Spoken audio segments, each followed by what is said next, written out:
Hello, buddy. Welcome back to Tin Man's Core Channel. I'm your host, Jeffrey Tin Man Taylor, and today I wanted to react to another scary story video. And I saw that Mr. Nightmare just uploaded this one for the end of this year. It's three very scary, true New Year's Eve horror stories. So, without further ado, I'm going to turn these lights off, move the camera up here for you guys, and let's get this reaction on the road and in the bag to end 2025 and kick off 2026. Okay, here we go. I'm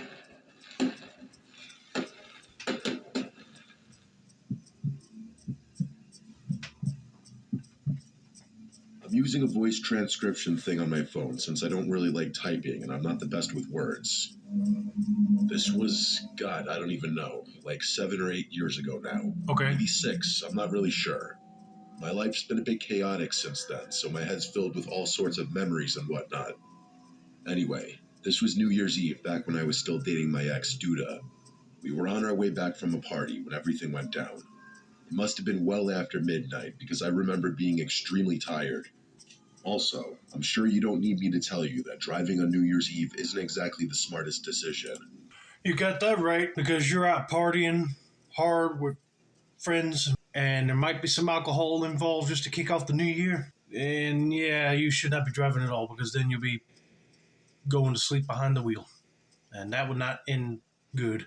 But also, yeah, if you're very tired after a party, because I get tired during our New Year's thing, but I still try to put a little pep in my step when we go shoot fireworks, just so I won't look like a party pooper. But anyway, let's continue with this person's story, see what happens next. But we had no choice. The party had been at Duda's friend's place, but we were late additions to the guest list, so there weren't any sleeping arrangements left for us. The drive was actually pretty long, maybe 30 minutes, give or take. That I would not take lightly. I know we were like late additions, but man, you could have just came up with some sort of arrangement for us to sleep in your house, because there's no way on this earth I would sleep on the floor unless there was an inflatable mattress there. The roads were pretty much empty, which I remember being grateful for. It had snowed earlier that day, so the streets were icy as hell. And honestly, the last thing I needed was to be dodging traffic on top of everything else. You got that right. Duda was half asleep in the passenger seat. I had the heat cranked and some random rock playlist going just to keep myself from drifting off. You know how it is. We were maybe 10 minutes from her place when it happened. Okay, so I don't even know how to describe what I saw. One second the road ahead was completely empty, and the next there was just a woman, literally standing in the middle of the street. And she wasn't like crossing or anything. She was just there, facing my car like she'd been waiting for us or something. I remember my brain just not being able to process it fast enough. I was already slamming on the brakes before I even realized what I was looking at. Okay, first of all, I'll be taking it up as an hallucination because, one, this person said they're tired and you don't know if they're intoxicated or not. So their brain is just warped and making them see things. But hey, if there was a real woman on the road, then that person might be mentally insane. You just don't know. And then I realized she was holding a knife. It was down by her side, this massive kitchen knife. The kind you'd use to, like, carve a turkey or something. Oh, heck no. My headlights were hitting her full on, and I could see her face was all twisted up, like she was crying or screaming, or maybe both. It was sickly. I don't think I've ever reacted faster in my life. I yanked the wheel to the right to avoid hitting her. The second I did, she lunged at the car. I heard the impact before I understood what happened. Despite the chaos of everything unfolding so quickly, I knew exactly what happened. She had swung the knife at my car as I passed. Even though I had avoided her, the swerve combined with the ice was just too much. I felt the tires lose grip, and suddenly we were spinning. Duda had woken up by then and immediately started freaking out. I was gripping the wheel like it would actually do something, but there was nothing I could do. The car was not under my control. We spun a full 180 and were basically facing the other direction by the time the car stopped. After recovering from the shock of almost dying, I looked up through the windshield and felt sick all over again, because because we were now facing the direction we'd come from, which meant we were facing the woman. She was maybe 30 feet away, still holding the knife, illuminated by my headlights like something out of a horror movie. And she was limping toward us, like she was trying to move fast, but she was clearly injured. She was also screaming something I couldn't understand. If you have a phone in your car and you got service, I would be calling the cops and see if they could get out there quick to detain this woman. Because it seems like this person's not well in the mind and they don't care if they kill somebody on that road. Or I'll be trying to go in reverse and try to turn the car back around and get back on the road, but not drive too fast to where you might do a 180 again.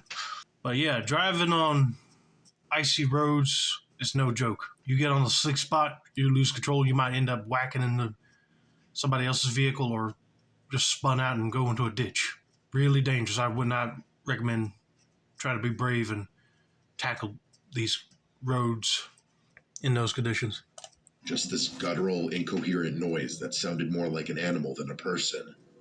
It was, and probably still is, the most terrifying thing I've ever witnessed with my own two eyes. I remember Duda yelling at me to do something, but I was just frozen. I couldn't look away from this woman lurching toward us. Her clothes were dirty and torn, and her hair was all matted and wild. I don't know if she was on drugs or having some kind of mental breakdown or what, but there was nothing behind her eyes. There was nothing there. It honestly looked like she was a dead person walking. She was maybe 15 feet away when my survival instincts finally kicked in. I threw the car in drive and slammed on the gas. The tires spun on the ice for this terrifying second before catching, and we started moving. I thought we were clear, like I thought that was it. But of course, I was wrong. I don't know how she moved that fast. Like 1 second she was in front of the car, and the next she was on it. She threw herself onto the hood, and I felt the whole car shudder from the impact. Duda was screaming, I was cursing, and this woman was clinging to the hood of my car with one hand while stabbing the windshield with the other, just like over and over again. I felt like she was trying to get into my car and kill me. I felt like I was gonna die. I couldn't see or think. I just started swerving the wheel back and forth as hard as I could. The woman was sliding around on the hood, but she wouldn't let go. She was still screaming that horrible, wordless scream, and her face was inches from the glass. And I swear to God, her eyes were locked on mine the entire time. On the third or fourth swerve, she finally lost her grip. I watched her roll off the side of the hood and hit the pavement really hard before sliding into the shoulder. The car fishtailed again, but I managed to keep it under control this time. I looked in the rearview mirror and saw her lying there. She wasn't moving. Part of me wanted to stop. I know that sounds insane given what just happened, but I thought maybe I'd killed her. I know you feel bad, but I wouldn't be stopping. If she's a crazy lunatic woman with a knife, you get out to see if she's okay, she'll probably swing back and cut you with the knife. Or even worse, kill you. I said it earlier, I'm going to say it again. Get your phone out and try to get the police over there before this girl decides to get back up and lunge at your car again. That's all you got to do. Like maybe she was just some mentally ill person who needed help, and I just killed her. Duda grabbed my arm and told me not to stop. She was shaking and kept saying we needed to go, that it wasn't our problem, that we couldn't get involved. I said we should at least call the police. Yes. She also shut that down immediately. Why? She said the cops would blame us since we've been drinking, and that there was no way they'd believe our story. Oh, foo. She said we'd get arrested or something. Looking back, none of that made sense, but Duda had this way of making everything sound urgent yet logical in the moment. She was always like that, very persuasive and borderline manipulative, honestly. I left that woman on the side of the road, drove Duda home, and didn't tell anyone. I still feel sick thinking about it. The damage to my car wasn't even that bad. Just the cracked windshield, the knife marks on my driver's side window, and a few scratches on the hood. Surprisingly, there wasn't even any blood on the car. I got it fixed like a week later, but the guilt stuck with me for months. I kept checking the local news, waiting to see a story about a body found on that road, or a missing woman or something, but nothing ever came up. I don't know if that made me feel better or worse, honestly. Part of me wonders if she got up after we left and just walked off into the woods or something. Part of me doesn't want to know. The thing that really messed with me, though, was Duda. She acted like nothing happened. Like within a couple days, she was back to her normal self, making plans, going out with friends, whatever. I brought it up once, and she got annoyed with me, telling me I was being dramatic, and that we did what we had to do. I remember just staring at her and thinking like, how can you be so cold about this? A woman tried to kill us, but we might have killed her, and you're willing to just forget about the whole thing? We broke up a few months later for unrelated reasons. Well, mostly unrelated. But I'd be lying if I said that night didn't change how I saw her. Maybe I'm the crazy one, but an experience like that is not something you can easily forget, let alone move on from in 2 days. I might have ended someone's life that night. That deranged woman might have ended my life that night. That's not something you could just forget about. I know you feel bad, dude, but it's just crazy to think that his girlfriend at the time would just say, go and don't call the cops because you guys have been drinking and they'll blame you. But who cares at that point? Just tell them what you saw and they'll see all the knife scratches in the side of his car and in the windshield. Then they'll believe you. But I'm surprised that nobody didn't cover a mentally disturbed woman missing and last seen in that area. Unless, like he said, she got up and ran off somewhere else, you don't know. And I wouldn't blame him for breaking up with his girl. Because it just seems like she forgot about the whole incident, like she just didn't care about that woman.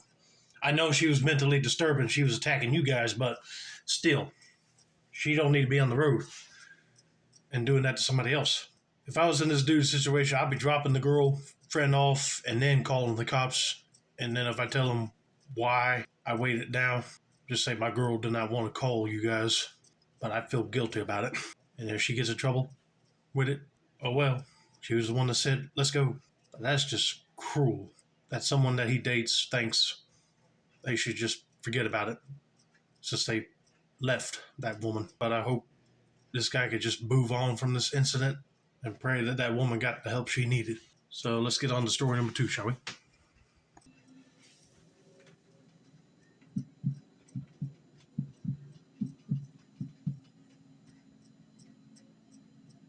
I went to Cal Berkeley for undergrad. It's where I met one of my closest friends, a guy named Garrett. Okay. His real name is Guo, but when we first met freshman year, he introduced himself by his quote, American name, and it just stuck. He's originally from Hong Kong, came to the States to study computer science, and is genuinely one of the smartest people I've ever known. Well, hey, that's cool. Study computer science. That is one category I would probably fail at because you got to learn the history of computers, but then you also got to learn how they work and maybe build one for a project. I mean, that's out of my wheelhouse of expertise. I'll probably get an F and get booted out of that course in a heartbeat. After grad, we went our separate ways geographically. I moved to New York for work, and he went back to Hong Kong for the same reason. We're both in our late 20s now, both doing pretty well career-wise, both single. We try to see each other at least once or twice a year, whether that's him flying out to visit me or me taking a trip to Asia. I know it's pretty fortunate to be able to travel so frequently, so I never take that for granted. This incident happened last New Year's Eve, and I still think about it constantly. I've told a few people, but no one really knows what to make of it. Nor do I. Oh, by the way, Hong Kong is 13 hours ahead of New York. That means when it's midnight in Hong Kong, it's only 11 a.m. on December 31st in New York City. Garrett celebrates both the regular New Year and the Chinese New Year, so he was out partying that night, same as me, just half a day earlier. I spent New Year's Eve with my two closest friends in the city, Rylan and Ari. I can tell you right now, if I was over in China, I wouldn't know what to think about celebrating New Year's Eve earlier than what we do over here in the States. The time zones just make my mind jumble. And I think the Chinese New Year thing is something to do with all the Chinese lanterns and some other Chinese traditions too. So it's not like our New Year's over here. But yeah, if you're celebrating both New Year's Eve and Chinese New Year, that will be a crazy party. I can see somebody getting hammered quick. We started at Ryland's apartment for drinks, then made our way to this rooftop party in Williamsburg that one of Aris's coworkers had invited us to. It was honestly pretty fun and decently upscale, at least for Brooklyn. Around 11:30 or so, I started talking to this girl. She was standing near the bar by herself, and I honestly just walked up and introduced myself. We hit it off immediately. She had this energy about her that I can't really describe. Super easy to talk to, funny, engaging. We talked for maybe 5 minutes before she pulled me onto the dance floor. Her name was Maitreyi. I remember asking her to repeat it because I'd never heard it before. She laughed and told me everyone just calls her Maitri because that's basically how you pronounce it. I thought that was kind of charming. She pulled out a pen and spelled it for me on my hand just in case I, quote, forgot. Things escalated quickly from there. We danced, talked some more, and kissed at midnight. By around 12:30, she asked if I wanted to get out of there, so we grabbed an Uber back to my place in the East Village. I'll skip the next few details, but I will say it was a great night. We stayed up talking for a while afterward, and I learned a decent amount about her. Here's everything I remember. She was originally from San Diego. She was an artist, more specifically a painter, and she mentioned she used to do graffiti and murals before transitioning to more traditional stuff. Her middle name was Mia, which was also the name of one of her cats. The other cat was named Cosmo. Her birthday was April 28th. Her best friend growing up was from some tiny town in Germany called Hillesheim. Her dad was a patent lawyer. These are random details, I know, but they become important later, trust me. At some point, she mentioned her clothes smelled like the bar, so I threw them in the wash for her. She borrowed one of my t-shirts to sleep in. We fell asleep not long after that. I can't remember really what time it was. When I woke up the next morning, she was gone. At first, I didn't think much of it. People leave after hookups, it happens. I figured she slipped out early to avoid any awkwardness, which was fine. But then I started noticing things that didn't add up. The first thing was my apartment door. I have a standard lock that you can only lock from the outside with a key, meaning it doesn't auto-lock. When I got up to use the bathroom, I noticed the lock was still engaged, which meant either she had somehow locked it from the outside without a key, or she'd never left at all. But both of those were impossible scenarios. I checked the rest of the apartment. My place isn't big. One bedroom, one bathroom, a living room, a small kitchen. There's no second exit. Okay, I would feel terrible that if I hooked up with somebody and then the next day they're gone. I'd be like, well, dadgummit, I didn't do anything to offend her, did I? Just thinking out loud, what would I have done to cause her to leave? But that is just rude, in my opinion. I would be doing like he's doing, checking every single closet and room just to make sure that she ain't hiding nowhere. But hey, I give the bro points for getting the lady home, and he said he wanted to talk about the details, but I understand them details, all right. Had a little fun party of their own, let's put it that way. But hey, not every girl is meant for a specific type of men in this world. You always got to go out and keep searching until you find the perfect one for you. The windows also don't open more than a few inches. I even searched my closet like an idiot, as if she might be hiding in there, but she wasn't. The impossibility of the situation made me start questioning my sanity. I started wondering whether my drunken state had caused me to imagine the whole encounter entirely. I kept pacing around my apartment frantically, as if she would just appear out of some corner and reset everything back to normal. Her clothes were also gone from the dryer, which added to the mystery, and the shirt I lent her was nowhere in sight, proving that she had slept over. But she was nowhere. I stood there for a while trying to figure out what the hell had happened, but no explanation I could come up with made sense. To make matters worse, I soon realized that I never got her number, or any form of contact at all for that matter. For the rest of the day, I tried to piece together everything I could remember about her. The details I listed earlier, that's pretty much everything. I kept repeating them in my head because I knew I'd forget eventually. Later that afternoon, I randomly felt compelled to call Garrett. I don't know why exactly. It was just a super bizarre impulse that just kind of came out of nowhere. It wasn't like I had anything specific to tell him. I just had this weird urge to ring him. We caught up for a bit, Talked about work, talked about our respective New Year's celebrations, the usual stuff. Right. He seemed a little off, though. Eventually, I asked him what was wrong. He sighed and told me he met a girl the night before. They'd hit it off, gone back to his place, and she left the next morning without saying goodbye. What? No number or contact or anything. That's a little creepy. Just so happens to be on New Year's Eve that you run in with a girl, hit it off, go back to your place, and then boop, gone. And then your friend over in China said he had the exact same thing happen to him. I was like, what a coincidence is that, right? He was bummed about it. I laughed and told him the exact same thing happened to me. Like, the exact same thing. But here's where things get really freaky. He told me her name was Maitreyi, like my tree. I felt this weird chill run through me. Oh, hey, I no. asked him to describe her, and he started listing details. Everything matched up almost perfectly. Her birthday was April 28th. She was from San Diego, a painter who used to do graffiti.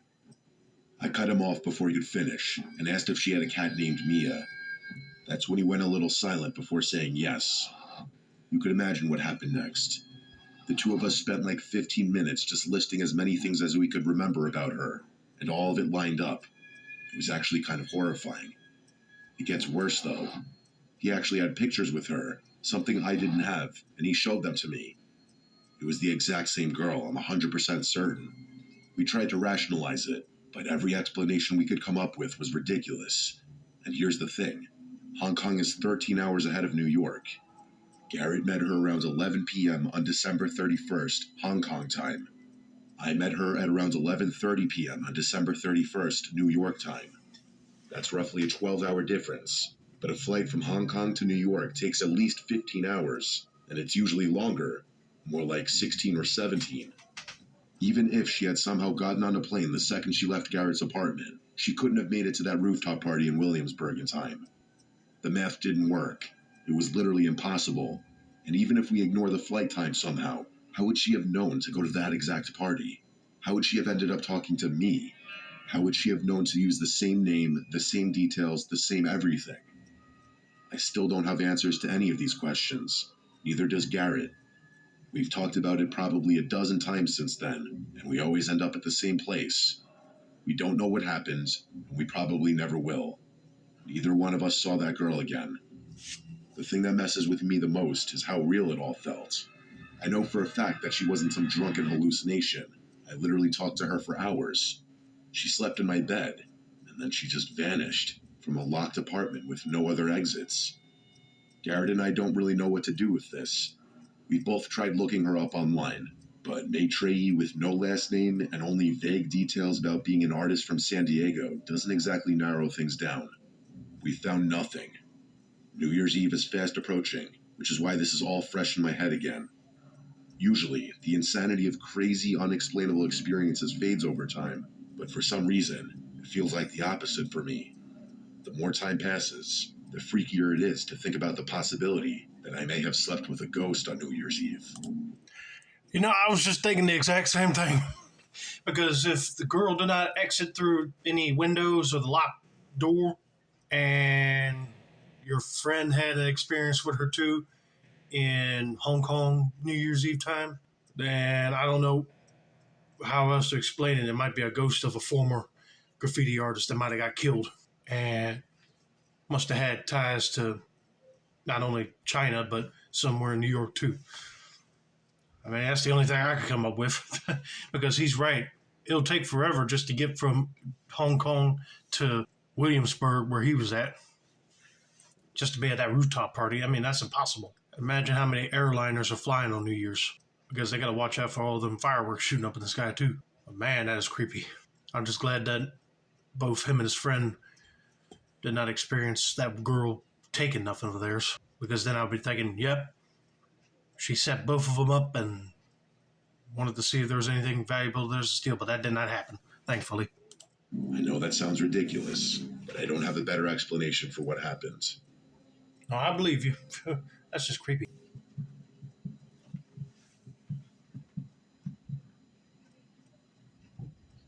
This story is one of my dad's. Before he had kids, my dad and my mom used to travel a lot. He had made some smart business moves in his mid-20s, So he had money to spend and the free time to spend it. You know, I wished I'd done that back when I was in like high school, but one day if I win the lottery or start getting paid off of YouTube, I'm definitely going to find a way to enjoy myself like he's describing his dad doing. They were both big skiers, but the only good skiing that was accessible to New York City was in Vermont. So over the years, they actually purchased a few lodges up there. The first one was in Ludlow. They bought it from some guy named Mr. Black who lived on West End Avenue in the city.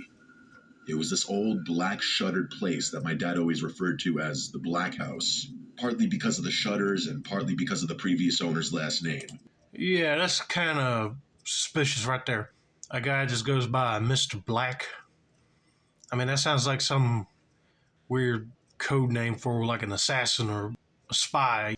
And you're buying a property from a dude that has black shutters on it, closed up. Something tells me that this person might have been up to no good and they're trying to hide there, but now they're moving on to another location. I don't know. I'm just jumping to conclusions right now, so let's just continue and see, shall we? They'd sell quarter shares to friends and cycle things out every few months to help cover the costs. They kept the place for a few years before eventually switching to a second property. The second lodge was about halfway between Ludlow and Rutland, right along Route 100 in what locals call the Lake District. There are like 5 lakes in a row along that stretch of road, and the house sat right on the edge of one of them. My dad's friend Victor and his wife Lisa went in on that one with them. Victor and my dad had been close since college, and the 4 of them would take trips up there together pretty regularly. This happened one New Year's Eve. I can't remember exactly what year, but it was obviously before I was born. Lisa and my mom were away for a friend's wedding or something. I can't really remember the specifics, but it's not that important. What matters is that Victor and my dad decided to take a trip up to Vermont by themselves to ring in the new year.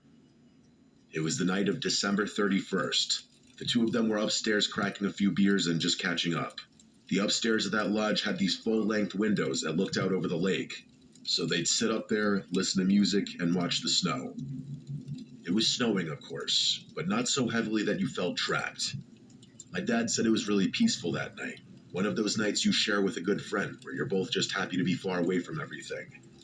They had the radio on, waiting to hear the countdown from Times Square, and then all of a sudden, things got crazy.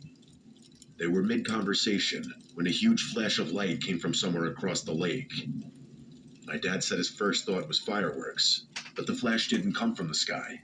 It came from the ground up, and there was no sound, just the silent, blinding light.